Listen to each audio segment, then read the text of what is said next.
Welcome to Combat Sports Talk, a podcast dedicated to UFC and Bellator discussion, the MMA community, and combat sports. In general, I'm your host, Ryan Smith, and joining me this week is the man who joins me most weeks, KC Onyebuchi. What up? What up? All right, so let's just be clear. We had this recorded about 30 minutes ago. We finished up and then found out that the recording was corrupted. John has gone to sleep. And so we're just trying to get something out there for you, the fans who keep up with Combat Sports Talk from week to week. So thank you for sticking with us for round number 3. Yeah. Ugh. We're in some of the energy's rounds. out of the tires. Yeah. This is going to get interesting real quick. All right. So it wasn't summer, but the UFC was in Hotlanta, Georgia, for some fiery MMA action, with fans groaning about interim titles. The UFC featured Israel Adesanya and Kelvin Gastellum for the interim middleweight belt, while the champ, Robert Whitaker, nurses himself back to health. And Dustin Poirier looked to stop Max Holloway from achieving double champ status by winning the interim lightweight belt, while Khabib Nurmagomedov serves his 9-month suspension for brawling after UFC 229. Allegedly. So let's get into the official decision so we can go over all the results from the action on Saturday night with the official decision. The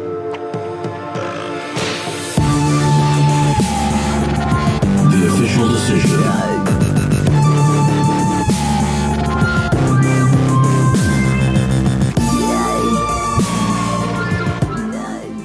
This is the official decision. This is where we look at the results from Saturday night. This was UFC 236, Holloway versus Poirier 2 on April 13th, 2019 at the State Farm Arena in Atlanta, Georgia.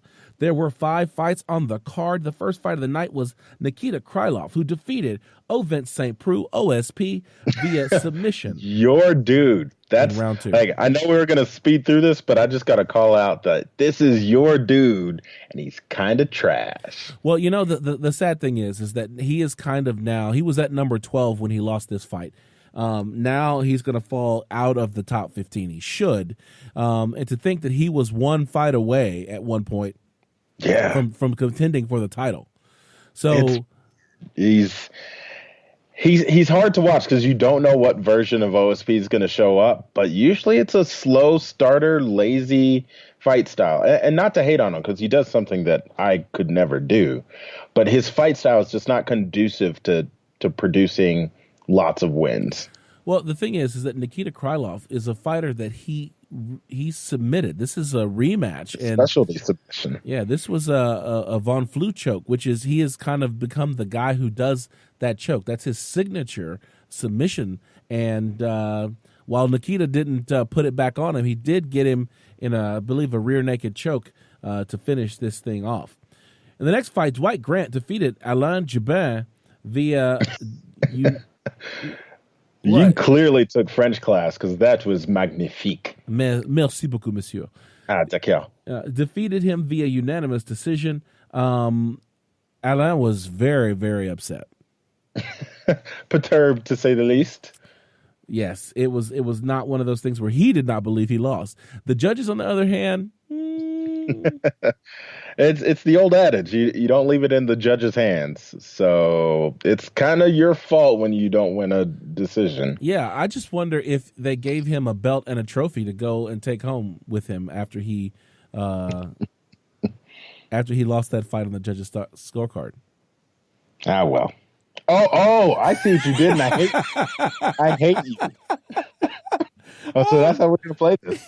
So, folks, Ryan lost our fight, but I have the belt and a trophy, so I'm continuing to maintain that I won this fight, and Ryan will never fight me again. So no, I won the fight on the judges' on the judges' scorecards, but apparently you were still issued a belt and a trophy. Apparently, what? Allegedly, whatever. Khalil Roundtree Jr. defeated Eric Anders via unanimous decision in what I have to call just the murder in Atlanta, Georgia. It was the midnight train to Eric Anders' face and leg. Yeah, according to Eric, he has not been beat like that or had his butt spanked like that since the day he was born. Well, at least he was in good spirits. I do like it when a fighter can kind of take some perspective on a loss. That was a good one. A complete dismantling of who you are as a fighter. Makes me think of that coach from Oklahoma State where he's like, "I'm a man." that was basically Khalil Roundtree Jr. was like, "I'm a man. You did not step in this ring with me. Get out of my weight class." It's rough. I mean, Eric clearly had no quit in him, but it was time. Like, you're struggling, man. You're struggling. Yeah, he was fighting up, and so that's what happens sometimes when you fight up a weight class. It's just that you start running into, especially when you start getting into the to the light heavyweight division, you're getting these big heavyweight guys who can cut to 205, and that's a problem. So I think we'll see Eric Anders back in the. I've seen Eric up close and personal. The dude's no small guy. Like, that's a massive man. So. I don't know how much we put on these weight cuts, but he's no slouch himself. Yeah, but that's the thing, and we'll talk about this a little bit later with the Max Holloway and Dustin Poirier fight, is that even if you don't have to cut as far as you normally cut, there is a body difference. The amount of muscle and weight that you carry is different when you're fighting in a larger weight class. So we'll talk about that in a minute. Let's get into the co-main event. This was Israel Adesanya and new interim middleweight champion defeated Kelvin Gastellum via unanimous decision. This was a pitched battle back and forth. Israel Adesanya was in trouble early. He came back, went into the fifth round, tied 2-2, and then the domination station began. So what's important before we further break that down is many might question, wait, didn't KC pick Kelvin Gastelum to win this? And the answer is yes and no. So on the show, I officially picked Kelvin Gastelum, but my nose was stuffy that day. So it took a little bit for me to realize the day of the fight, like, wait, what was I thinking? Of course Israel's going to win this. So I sent a text over to you like, Brad, I got to change this. I got to change this immediately because I was way off. So normally I would lie and say that you did not actually send me, but you did. You did send it. It was before the fight started, so it was still within the time frame, the window to change your picks. So even though we do have you recorded on the show as picking Kelvin Gastelum, you do go down as having that one corrected and having Izzy Adesanya. Yeah, so if you ever use the Nostradamus of MMA to help you with your fight picks, you're doing this all wrong. Yeah. Don't trust the show on that. You got to be on the text chain. You got to be on the text chain. That's it. The Nostradamus is subject to change up until the start of the fight. So therefore, you and sometimes even after, but we don't count it. Allegedly, that has never happened. All right. So what do you think, man? Was this fight of the year? This was an amazing fight. I watched it with a different lens. Yeah. So I think it was a great fight, but it was tainted for me just because I knew the outcome. And for me, it didn't get interesting up until the championship rounds when just because there's a thought that coming into this, I figured Israel with his range, he's going to be able to just pick apart Gastelum, and Gastelum's not going to be able to wrestle, which honestly, he wasn't able to wrestle. But somehow they made it a slugfest, which how does that happen? But it was the head kick from Gastelum to Israel where Izzy was in the most danger he's ever been in the UFC, that suddenly I was like, oh, snap. Like, I know how this ends, but what? Come on. So it was interesting, but not as interesting as everyone made it out to seem. But again, I'm watching it with the different perspective of I know the outcome. It's hard for me to be at the edge of my seat at that point. Well, one of the things that I saw on, I think it was Twitter or Instagram, it was Twitter, one thing I saw on Twitter was that people were questioning when Kelvin Gastelum, because there were two distinct moments when Kelvin Gastelum had Israel Adesanya hurt, and he chose to change levels and go for a double leg takedown and try to ground and pound, and that really gave Israel Adesanya an opportunity to recover and stave off what could have been his very first defeat. And so I prepared this for Kelvin Gastellum because it is apparent that you, sir. Aha, you fool! You fell victim to one of the classic blunders. You fell victim to one of the classic blunders. Nerd. No, it was a solid one, and I'm excited for what comes next with for Israel here. Yeah, well, what's coming next is he's got to face Australian. Well, he's actually, Robert Whitaker is from New Zealand, but he has claimed Australia as his home. He is the reigning middleweight champion. They will have a fight in Australia. New Zealander Israel Adesanya to challenge the Australian Robert Whitaker. They say this is going to be the biggest fight in Australasia, biggest fight in Oceania history. Yeah, I think this one's going to be a great fight between the two guys who are really known for being sluggers out there. That's very good. I'm impressed. Oh, cheers. Good on you. All right, and in the main event of the evening, Dustin the Diamond Poirier defeated Max Blessed Holloway. Called it. You did. I know you had mad love for your boy Max, but this was one where even knowing the outcome and you and I talking about it, man, it was fun to watch. It truly was, because I think DC had it wrong. DC talked a lot about this was going to be a matchup between Dustin Poirier's power versus Max Holloway's activity. But Max did his best, but Poirier, man, oh my goodness, he was nonstop. His energy never dropped from start to finish. The amount of work that he put in, because there were times he stunned, I think in every single round, he had Max Holloway stunned at one point and went for a finish. The energy that it takes when you've got a guy up against the cage and you're trying to end the fight, to do that multiple times during the fight, typically will gas you out by the second or third time. But Poirier just kept pouring it on and never relented. This fight was dope. I saw what you did there. What'd I do? Poirier kept pouring it on. I see what you did. Alliteration for the win. So, yeah, you're absolutely right. I mean, it was truly a fight between Poirier's strength and Holloway, but you're right. Poirier just kept coming, and he never appeared to tire.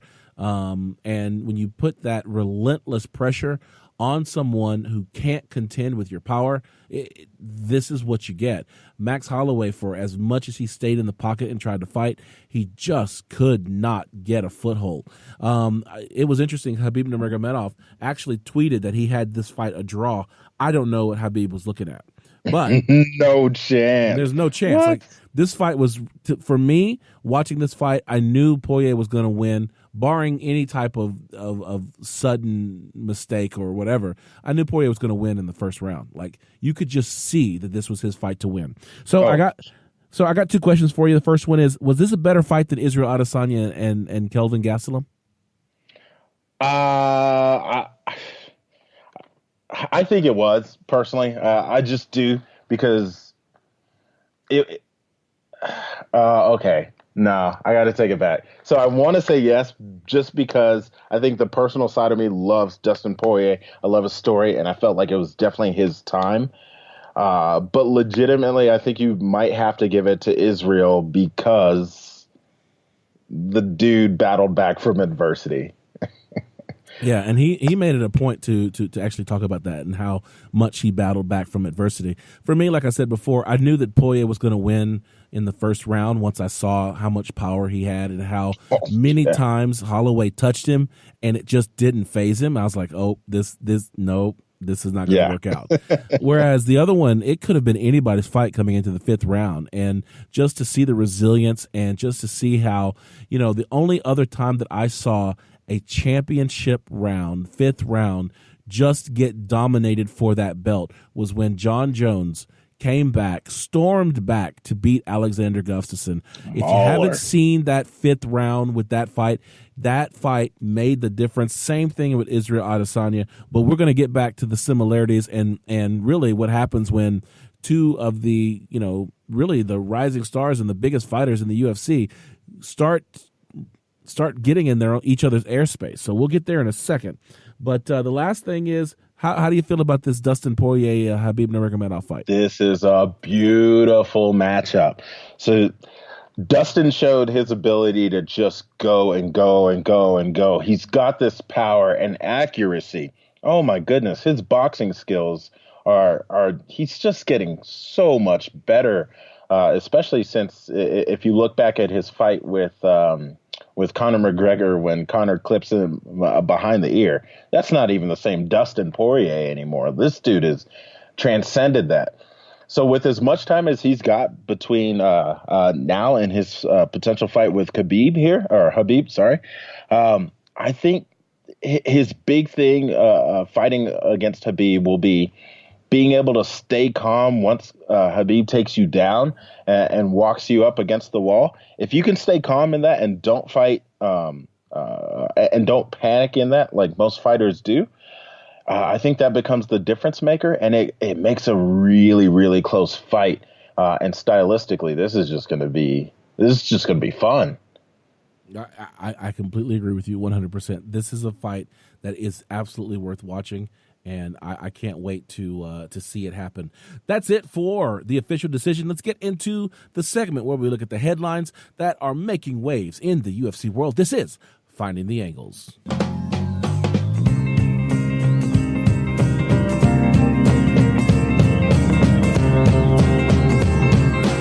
Finding the Angles. This is Finding the Angles. This is where we talk about the things that people are talking about after UFC 236. The first one is having to do with the fans that are unhappy with the new pay-per-view buy process. So for pay-per-views now, you have to have an ESPN Plus subscription before you can qualify to buy a pay-per-view. So you have to be spending $4.99 a month for the right to spend $60 a month for a pay-per-view, which is ridiculous. But people are choosing to do it because they love the sport just as much as me. But they were having problems with actually getting the pay-per-view purchase process completed.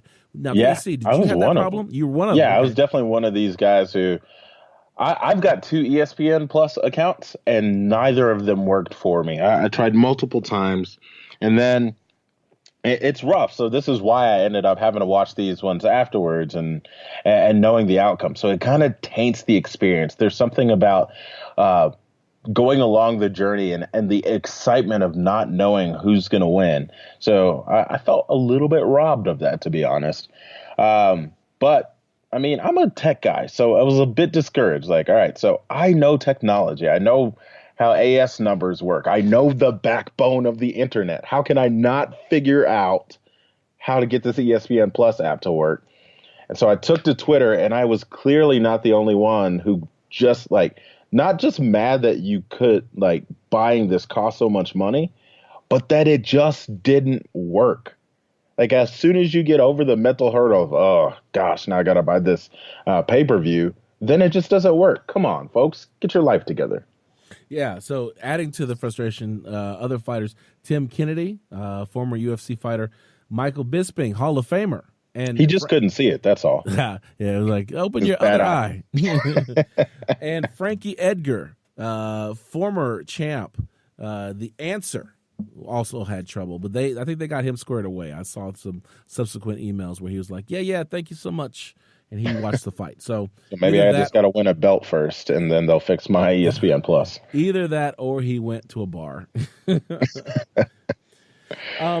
So John Jones, we were talking about what happens when Israel Adesanya and John Jones, two of the most exciting fighters in the UFC, probably the two of the best in their own respective divisions, they get in each other's airspace. What you get is a lot of trash talking and some beef. And so John Jones beefing with Israel Adesanya about killing goats. What happened is, the Israel Adesanya in his promotion with Anderson Silva, which people believe Anderson Silva is the GOAT. Israel Adesanya has made multiple references about the goats. He says that, he grew up eating goats, so this one is no different. Big facts. Yeah, big facts. And then he also was asked, or somehow the name John Jones popped up, whether John Jones expressed any interest in fighting Israel Adesanya, or whether or not Israel Adesanya was asked whether or not he would be interested in fighting John Jones. And what he said was, it does tickle my loins. It does make me feel some type of way. I like challenges. Jones is the GOAT right now, right? I've already killed one GOAT, so I'm hunting the next. And that did not sit well with John Jones. And you want to explain why that did not sit well with John Jones? Not at all. So it's because there's this history with John Jones and Anderson Silva where John Jones really sees Anderson as kind of like this sensei, like a guy who is able to lead the way and show him how to just fight differently and fight your own style. So there's a true affinity between the two. John Jones loves this man like a brother. And so John Jones took this personally, like, how dare you insult my hero, the dude who paved the way for us, and then to bring my name into this. So it was a twofold insult that Jones took, even though it wasn't necessarily a young guy calling any and everyone out. It was a guy who was put on the spot, and it's like, hey, do you think you can beat the GOATs? Of course you got to say yes. But Jones, of course, was in his feelings. Yep. So what he responded with is, if you think you killed 44-year-old Anderson, you didn't. I'm not really sure what fight you've been watching. You got past the legendary GOAT. Now come mess with the king of the jungle. I'll make you call me daddy by the third round. And so we would think that maybe stopped, that Israel Adesanya would be focused on Kelvin Gastellum. And perhaps he was, because right after that fight, then John Jones threw some more shade and said, you guys can believe the hype if you want to. I've seen all I had to see. My man had a toe-to-toe kickboxing match with a short, stubby wrestler. There's only one John Jones, ladies and gentlemen. John Jones was not happy. I think the shade was unnecessary. That was a great fight, and to call Israel Adesanya out about that was just unnecessary, John Jones. But Israel, not being silenced, what he said was, no one really cares about him. I'm everything he wished he was. I'm everything he wished he would have been.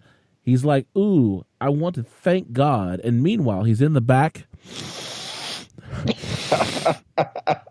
making sniffing noises and hiding under the cage to avoid USADA. And so there's an alleged story. Allegedly. There's a story about USADA coming to the John Jones camp to test him, and John Jones hid under the cage, and they act like he wasn't there to avoid getting tested that day.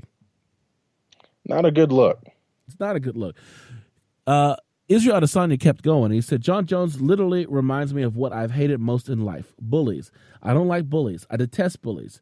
So he's going to get this work, but not until I'm ready to give him this work. I can fight him right now and give him work, but I want to fight him when I know I can mess him up. Yeah. Do you think it ended? Of course. I mean, it's a statement. It's done and done. No. John Jones continues. Bro, how you going to call me out talking about your hunting the GOAT and then call me a bully for replying to you? You sound like you know you can't beat me right now. So if that's the case, keep my name out your mouth and we won't have these problems. Well, that's I feel like advice. That's one where it comes where he's like clapping the whole time. Keep my name out your mouth. Probably. But he didn't put the emojis. Like I've seen people who put the clapping emojis. Yeah, you got to clap on that one. You got to clap on that one. Well, clap for yourself. Clap for you. Oh, you did it.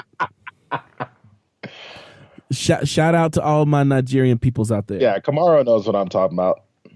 So Israel Adesanya couldn't let it go. So he says, put it this way. If you want to beat me, you've got to do it yesterday. Every single fight, I'm getting better. There's only one reason he calls me out, and I know that John Jones is a man of challenges. I'm not an easy fight, but he knows if he wants to get me, the time is right now. I'm only a year and some change in this game. Imagine where I'm going to be in 2 years. He's trying to get this fight early so that he has a better chance of beating me. But I'm player one. and I have the controller. So that fight is going to happen, but it will happen on my terms. Israel Adesanya is not backing down from John Jones. And I guess it's easy because there's no way. They're not in the same weight class. And all kinds of heaven would have to move in order to get these two in the same octagon in the next 2 years. It's strange for these guys to even be trash talking each other. What's the point? I guess because there's a no risk thing there. It's kind of like, when you talk trash to me, that I'm not going to get back in the ring with you. So you can talk as much trash as you want. So don't be scared. I'm just doing you a favor. Oh, big facts. Hey, come take this belt anytime. I'll just wait till you move. You're gonna need help to move. I'll be like, yep. If you don't have any problems stealing the belt, then I don't have any problems stealing the belt. You want some of this, old man? No. TJ Dillashaw issues an apology to fans for PED use. He went on Instagram and posted a long video talking about his acceptance of the consequences for knowingly taking PED. My question for you is, how do you feel about it? Do you buy it as sincere? So you and I have had this long-standing conversation of giving credit where credit is due and taking credit away from fighters. And so for me, this isn't one where he can earn anything back. So you cheated, like you're done. Like congratulations, I guess.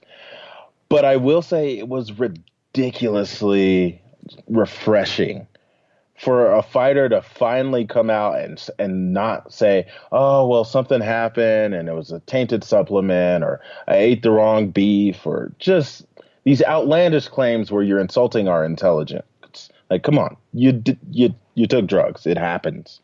So for TJ to come out and just be forthright at this point and say, look, I'm taking my loss here. I'm not going into hiding. I did this and I need to be a better role model and example.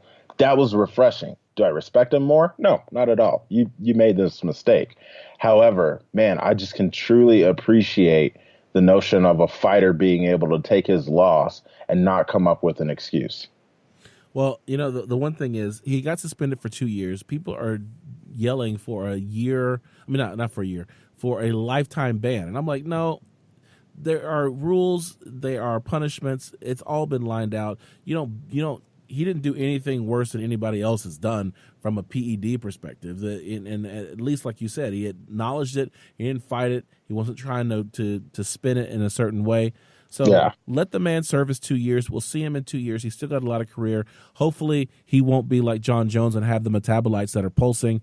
That was my next question is, do you think it's fair if we get more fighters who are now in this, I've used it before and now I have a quote unquote acceptable range? You have to. There's no way that you can keep John Jones active in the UFC with the pulsing metabolites, and then ban or some otherwise banish other fighters because they have the same thing. So this is something that I predicted would happen. Now, whether or not it happens with TJ Dillashaw, I don't know.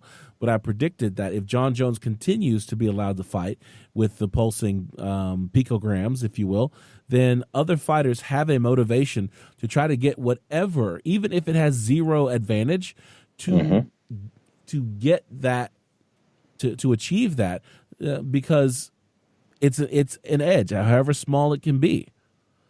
So I just see that there will be other people who will try and who be willing to take a 2-year hiatus just to have that picogram pulse that could potentially hide other things that are going on. So I'm not accusing John Jones of doing that, but I'm just saying that it has opened the door for people who may want nefarious. You accuse John? I didn't accuse him. I'm just saying. He is simply the best, better than all the rest. All right, Tina.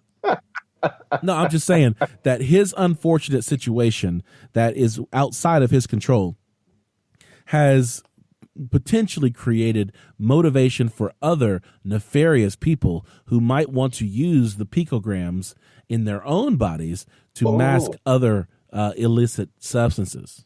Is this akin to, and of course not on a 1-for-1 scale, but that notion of a fighter purposefully missing weight for a chance at a championship fight because they're more likely to win. So why not just miss weight and get your shot at the title? 100%. And you know, this is exactly it. That was what happened with Yoel Romero, right? It was he like, oh wait, you mean this fight doesn't actually? All I got to do is win. If I miss weight, I lose some of my purse, but I still get the benefit of winning and getting the title shot. That was versus Luke Rockhold, right? Mm-hmm. And so, yeah, he missed weight. It was strategic. So it just becomes strategery. Just like, all right, so 2-year suspension, biggest payday of my life. I'll take it. Yep. It's the game within the game. Let's go on. Dana White says DC and Lesnar not even started. Like, this is the whole thing we've been waiting for in 2019 was that Brock Lesnar was going to come back to the UFC and fight Daniel Cormier in his last fight of his career. Now we're in April, and this is not even they're not even talking about it. So you're saying there's a chance? No. Well, what was all that 1 in a million talk? Now, with Dana, you just never know because half the fights he says, hey, this is never going to happen. They happen. The other half, like, hey, this is in the works, just falls through. So it's hard. It is truly hard as a fight fan to believe that they've not considered this and there's nothing at all happening. I don't know. We all know that he really, for the payday, wants the Jones versus Cormier fight to happen. But I don't know that that's a bigger payday than the Lesnar one. So the fact that nothing is happening seems strange, especially because Brock has already kind of laid the groundwork for this to happen. It's tough to believe as a fight fan that there's no conversations being had. Correct. I agree. But at the same time, if it doesn't happen, I'd rather him fight a Stipe Miocic again than see John Jones again. I mean, I'm gonna watch it. Trust me. Like if they get that book, but I feel like it's pretty academic now. John Jones having such a reach advantage, having the ability to neutralize takedowns and things like that. I just don't think that Daniel Cormier is going to do any better, or fare any better than he did in the first 2 outings, even if John Jones got popped for PEDs the second time. I don't think that I think that Daniel Cormier, that John Jones has done Daniel Cormier's number. All right, last one. Ronda Rousey is taking a WWE hiatus to start a family with Travis Browne. I know that you don't really consider this mixed martial arts or combat sports, but not even a little bit. But this is Ronda Rousey, who at one time was one of the most dominant champions in WMMA, and Travis Browne was a fighter. He was present. He was present. Roll call. Yes. So, it doesn't have MMA implications, but it is interesting to see what are they doing now. And, like I said, it's Ronda Rousey. She's wanted to start a family. It's very hard to do that when you're in WWE or when you're in the UFC. So she's taking a break to see if she can start a family with Travis Browne. All I know is that I've got Ronda Rousey by submission in the second round. Yuck. I don't even want to touch that. But I will say, Ronda doesn't seem to be the healthiest person for any promotion. Like, we know that the WWE loves their good storylines, but I think people are legitimately, within the WWE, kind of over her shtick. Well, this is probably a good time to take that break. That's why I wasn't interested in seeing Ronda Rousey on the silver screen, because she's only got one face. She's only got one character she can play. And that's the thing with WWE. You can kind of be the mean character and you can kind of play that all the time. That's kind of what Undertaker did and Kane and those guys. Mm-hmm. But, Ronda Rousey is a very limited character. Yeah, sure. So I think they probably got as much runway as they can out of her. Like, you're going to really bring her back? What is she going to do? Yeah, she doesn't really enhance the storylines at all. Yeah. So, I mean, she brings extra drama, right? Because there's a question of, if wrestling is in some way scripted, not saying that it is, because Santa is real. Oh, sorry. But if it's not, is it true that Ronda could truly beat up every woman on the roster?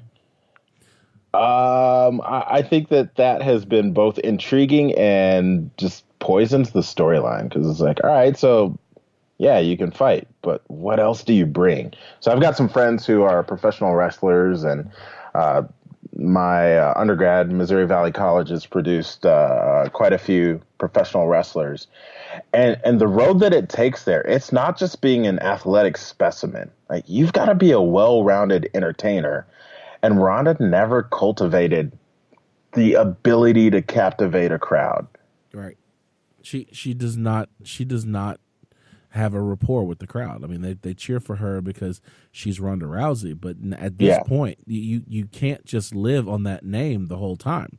So, I don't think that she has what The Rock had, or Steve Austin had, or even with limited. Bobby Lashley, former Bobby Missouri Lashley. Valley College. You just said Donnie. Did you say I said Donnie? Bobby. You said Bobby? Yeah, I heard Donnie, but okay, Bobby. Bobby Lashley, former Missouri Valley College wrestling champion. Now with Factory X. He hasn't been there in forever, so I figured since you're plugging all the names, you're gonna plug Coca-Cola too. What are you gonna do? You're gonna, I will say you guys should check out Jeff Cobb. He is a professional wrestler as well, former Missouri Valley College wrestler, and he wrestled in the Olympics in 2000. Let's say 6. I don't know. Math is hard. I'm thinking it's going to be something that's divisible by 4.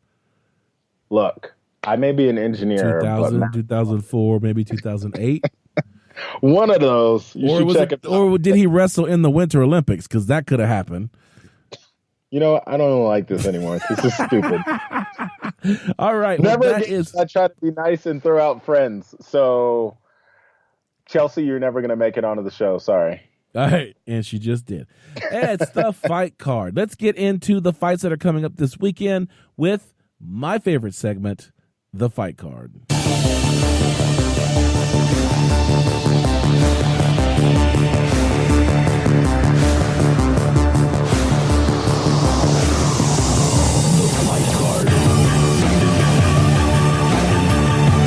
This is the fight card. This is where we look at the fights that are coming up this weekend. We've got one fight. It's UFC St. Petersburg. Overeem versus Olenek versus it's a 3-man battle royal coming to you live from St. Petersburg, Russia. That was kind of good. Yeah, you should do that more often. Overeem versus Olenek. It's Saturday, April 20th in the Ublimny Sports Palace in St. Petersburg, Russia. You'd have thought that between all of these takes that I would have gotten the name of the venue right at this point. I mean, it got better. Well, thank you. It got better. It got better. Alexander Volkov, who was defeated by Derek Lewis in like the last 10 seconds of his fight, was supposed to fight Alistair Overeem, but he was had some health issues, and so Olenek had to take his place. Olenek is a submission specialist. He's got more fights. If you can believe it, he's got more fights than Alistair Overeem. Dude, Alistair's been in this game forever, so these guys just like fight every weekend. Yeah. So Olenek has won 4 of his last 5 fights by submission, and of course, Alistair Overeem is elite kickboxer and K1 champion. So we've got 5 fights on the card. The first fight of the night is someone that I really, really, really support. I love this fighter, even though she doesn't win very often, and that's Roxanne Modafferi, the Happy Warrior. She is just a fantastic person, and I want to see her do well, but she is facing Antonina Shevchenko. Oh, Roxanne's the like cosplayer girl. Yes. Or woman, sorry. Yeah. Yes, that's her. And so she's like fighting. 36. That's crazy. What? That's a long career. I like that.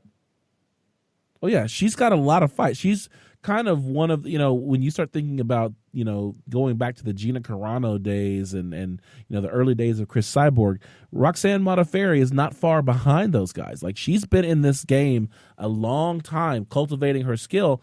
And, she was in the Ultimate Fighter. She fought for the Ultimate Fighter Championship and lost. And she's been trying to make her career in the UFC. So I really, really would love to see her win this fight, but I don't think she will. That's fair. You got Ivan Shitakov versus Devin Clark. Sergey Pavlovich versus Marcelo Golm. Islam Makhachev versus Armin Zarukin. And the boa constrictor, Alexei Olenek versus the Demolition Man, Alistair Overeem. That's the main event. What is your flash fight pick, sir? I'm going to the boa constrictor. All right. On this one. Yeah. All right. I too am going, rule number one is always, or actually never bet against the Russians. So always pick the Russian. When it comes to American elections. Yes. Boom. And even though I think Olenek is actually from the Ukraine, that's still close enough. Eastern European, Soviet bloc will take it. I got Olenek via submission. I think he gets Alistair Overeem out of there by 3 rounds. All right. That's it for the show. We did it. Follow us on social media. On Instagram, I am at Combat Sports Talk. And I am at Obfuscated, OBFUSC, the number 8, TED. Wait, is that the one where you do all the weightlifting? Nope, that would be Push Pull Pray. Wait, which one is the one where you do all the walking around in the wilderness in Colorado and taking pictures with your drone? That would be Unfettered Joy. Some of us have to have multiple Instagrams. Well, John Keys, who's boycotting Instagram and choosing only to do Twitter, he is at Keys to Victory. That's Keys with an ES. And we are also, you can go on our website at www.combatsportstalk.com. Check out the 89 other archived shows of all the things that we've talked about for many, many, many years. You can also catch us on any platform that does podcasts. That's iTunes, that's Spotify, that's all of them. All of them. SoundCloud, Stitcher. Yeah, we also have a section for live events. Unfortunately, April 13th for UFC 236 was my 17th wedding anniversary, so I wasn't able to hook up with George G-Money Stallworth and do a live reaction show during the fight. So we will have to catch you guys at UFC 237. Okay, let's get ready to do this thing. Our theme music is composed by Scott McCurry at scottdeancountry.com, and KC Onyebuchi produced our lead-ins. I want to thank you for joining us for another edition of Combat Sports Talk. For KC Onyebuchi, I'm Ryan Smith, reminding you to keep your hands up, your chin tucked, and throw balls.